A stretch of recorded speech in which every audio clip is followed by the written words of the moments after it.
Hi, you are getting ready for your wonderful Disney World vacation. Thank you so much for allowing me to help you. You're going to want to make sure that you have downloaded 2 apps, the Disney World app with Cinderella's Castle and Trip Plans. This is so that you'll be able to access the itinerary that I have sent you. If you want to download the Play Disney app too, they have some fun games while you're waiting in line and some entertainment at each of the parks for you to do scavenger hunts and other fun stuff. All right, let's go into the app and I'm going to show you some things. This is the home screen on the app. This is where you're going to purchase Lightning Lane Multi-Pass Single Pass. You do this at 7 a.m., 7 days before you're going to check in to your hotel room. And that 7 a.m. is Eastern Standard Time. When it is exactly 7 a.m., you'll want to go in so you can purchase your rides and the pass as soon as possible so that you're more likely to get the rides that you want at the ideal times that you would like. Don't fret because they will drop more rides on the day of and also 3 days before as well when people that are not staying on property can make their selections. So we've got our multi-pass. You can click here to see your day. If you have not checked in, then you can do so right here as well. This will allow you to see the different parks that you're going to. If you want to join a virtual queue, you want to do that here. Information for Mickey's Not So Scary Halloween Party and International Food and Wine Festival.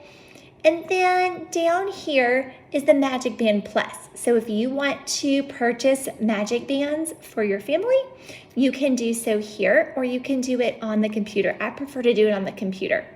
Let's go back up and let me take a look and talk to you about this Lightning Lane Multi-Pass. So it is 7 days before you're going to check in. And at 7 a.m. Eastern Standard Time, you're going to go in and you're going to click Purchase. It's going to give you a calendar, and you're going to get to make selections for each of the days that you're going to the parks. And you're going to want to start with the park that has the least amount of options. So what I mean by that is if you're going to Hollywood Studios, you're going to want to go there first because they have so many great rides with so many long waits for like Slinky Dog. So that should always be your number one. If you're wanting to do Epcot only has Remy's and Frozen right now. So that's another one that is good to do. Animal Kingdom is always great to stay for the last one. And then Magic Kingdom, depending on what you're wanting, that might be your priority. So you might want to choose that first. So my point is that you don't need to make these in the order of which day you're going to first. Do them in the order of which is most important for you and which rides are most important to do. And if you have any questions, I'm happy to help you with that. So let's just go ahead and click, and let's say I'm going on Saturday. I'm going to go to Magic Kingdom Park. We see that Lightning Lane Multi-Pass is $25 per person for that day. And then we've got Seven Dwarfs Mine Train is $11 and Tron is $20 per person. Now you can make 3 selections for your Lightning Lane Multi-Pass per day, but you can only do for Magic Kingdom, Epcot, and Hollywood Studios only one Tier 1 ride, and the other 2 have to be a Tier 2 ride. These times cannot overlap initially. However, when you make another selection later, when you're in the parks on that day, those can overlap with their times. So if I wanted to click these, and let's say I wanted to get this single rider for Tron, you can get up to 2 of these individual Lightning Lanes, or Lightning Lane Single Pass is what they're now called.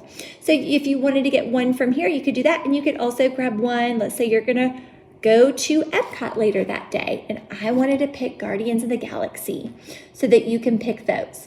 But just remember, when you're making your first 3 with your Lightning Lane Multi-Pass, those have to be all at the same park. So if you're park hopping, you have to get all 3 from the first park that you're going to. And notice that this is no longer available now that I have 2 in my cart for this day. So if I take that off, then I could do that one. So I am not eligible for these days because I'm not going anytime soon. But if you clicked on it, it would show you what you've selected. And then you could click continue, and then you could pick your next. It'll go, you'll click continue, and then it will give you your options of which rides that you would like to get. So that's a little bit about your Lightning Lane Multi-Pass. Once you've picked 3 on the app 7 days in advance, when you get into the parks, the second you check into your first Lightning Lane pass, you can then make another selection. And then so you can basically keep going, having 3 a day. If one of them turns into a multi-pass, like for example, if that ride goes down and your time that you're supposed to go, it's not running at that time, it will change into a pass that allows you to go on several different options of rides. And that will just stay in your little cart. That does not count as one of your 3. So then you'll essentially have 4 for the rest of the day. So let me know if you have any questions, but here is a good start.